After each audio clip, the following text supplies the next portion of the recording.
up on the Lowdown today, will there be a Titanfall sequel? Would you want to play a video game on the top of Mount Everest? And let's talk about sex. The Lowdown starts now.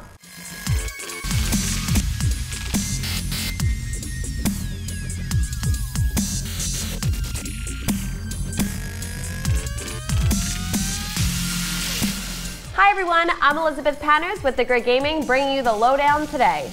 A while back we heard that Google nearly bought Twitch for $1 billion, but they ended up just being in the negotiating stages. Now an agreement has been reached. Twitch was launched in 2011 and quickly became the popular place for live streaming video games. Twitch said that over 50 million people watched video a month on Twitch. Google already owns YouTube, which is obviously the largest streaming video platform, so it makes perfect sense. According to VentureBeat, Google has now closed the $1 billion deal and bought Twitch. There's been some talk of people wondering about a Titanfall sequel, so what is Respawn working on? Well, they recently posted a job search for developers with third-person action-adventure game experience. They're specifically looking for a senior systems designer, software engineer, senior character artist, and a senior animator, all with third-person experience, which doesn't exactly sound like Titanfall, so what do you guys think they're up to? Monolith Productions announced earlier today that Middle-earth: Shadow of Mordor, the game where The Hobbit meets Lord of the Rings, will launch 1 week earlier. The game will be released on September 30th on the PS3, PS4, Xbox 360, and Xbox One, and on October 2nd for Steam on Windows and PC. If you are a mountain climbing enthusiast who is also a big Far Cry fan, listen up. Ubisoft announced at San Diego's Comic-Con that they are running a contest for hardcore Far Cry fans. The winner will win a trip hiking through the Himalayas to the top of Mount Everest with a team of experts, and will get to play Far Cry 4 when he or she gets there. This will be the first time a person has ever played a video game at the top of Mount Everest in history. So let's take a quick look at how to enter the contest. Submit your video application today, showing us why you're the most qualified for the trek. Follow these instructions when making your video, and you could be part of an adventure of a lifetime. Visit farcrygame.com/questforeverest for official rules and more details.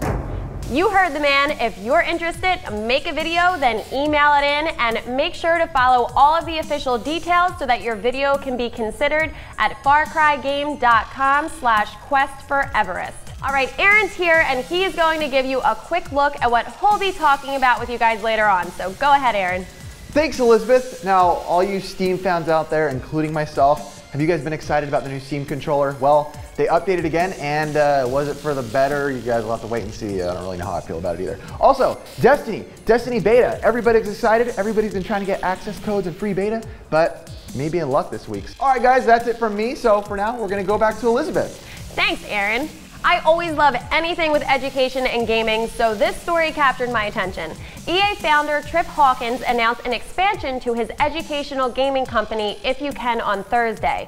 The game If aims to teach children social and emotional lessons. A new chapter was released in the game with an imaginary set of characters that strive to teach children about compassion and bullying. Parents can even monitor their child's progress and help them connect the lessons to real-life situations. The first chapter is free and can be played on the iPad, iPhone, Mac, or PC. After the first chapter, the game requires a $5 a month subscription. I spent 2 years incorporating anti-bullying programs into my classroom, and this is such an excellent idea to help teach children about those lessons, so hopefully the game is good enough to capture their attention. Let's talk about sex, baby. Let's talk about, that's a horrible saying, by the way. And no, I'm just kidding, but we really are going to talk about sex. Developer CD Projekt Red has not been shy on incorporating sex into the Witcher series, and it'll continue with The Witcher 3 Wild Hunt. Designer Miles Toss said that there's nothing wrong with sex in a video game. It's rated mature for a reason, and sex is part of real life for adults. Toss said, quote, "The key thing is not to overdo it, not to sell your game with sex. As long as you remain tactful in what you do, as long as you have a legitimate reason to put sex in your game, I think it's quite safe to do so." During San Diego Comic-Con, Blizzard has been doing a Loot Crazy giveaway on the show floor. If you're there, you could end up with some exclusive gear, but even if you're not there, you could enter the giveaway online. So how do you get Loot Crazy? Snap a picture of a Blizzard product and post it on social media and hashtag #LootCrazy. But be sure your post qualifies with the fine print by checking out the link in the description below. Blizzard has introduced Hearthstone's first expansion this week with the Curse of Ramirez. It's free to play with the first month and introduces a solo adventures mode. According to Kotaku, single player is exactly the same as the multiplayer mode. You're still casting spells and summoning minions to take out your opponents, but now you're playing against the computer instead of a person. For more details on the expansion, check out playhearthstone.com.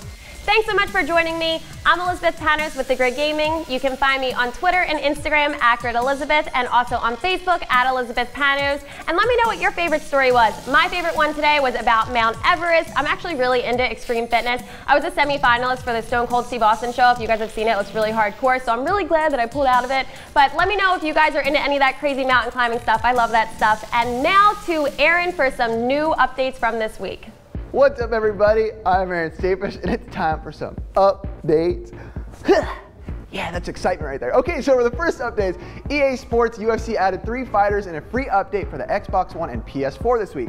2 bantamweight fighters, TJ Dillashaw, and I can't say this name, Takaya Mizuaki, and Tyron Woodley for the welterweight division. The update also fixes a few issues and adds some changes to the gameplay. Now you can choose to touch gloves even before a fight starts, keep punching during a knockout, break out of a clinch when trapped up against the cage, along with a few other improvements. You can find the full list of EA's official press release. The link is in the description below.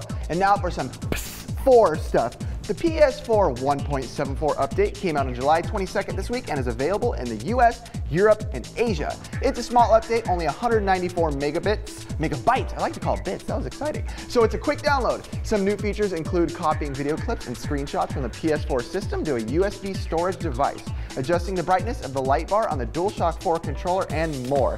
You can find the full update's details by clicking on the link below. Another update is scheduled for next week as well to support 3D Blu-ray movies. The future is here.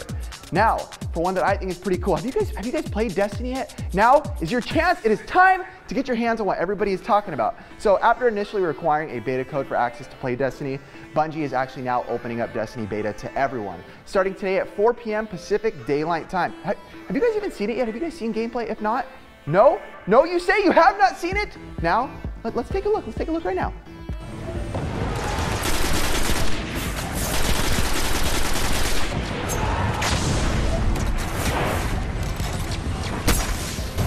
All right, so the only requirement for this free beta access will be that you are either an Xbox Live Gold member or a PlayStation Plus subscriber. All right, Steam people, Steam, you with me? I'm a Steam guy, I like Steam.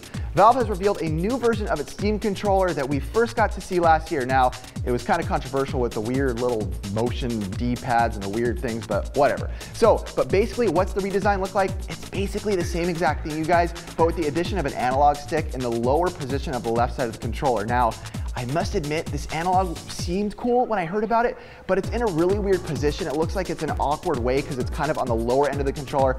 I don't know, but I was looking at a lot of the comments on the article I read, and it seemed like a lot of you guys were not happy about this controller, but you guys need to decide for yourself. That's what happens when you're excited about a story. And that's it, you guys. That's all for the updates today. Again, I am Aaron Stapish here with The Grid Gaming, and this again has been Updates. I just call them Hump Dates. Updates for the week. We'll talk to you guys next time.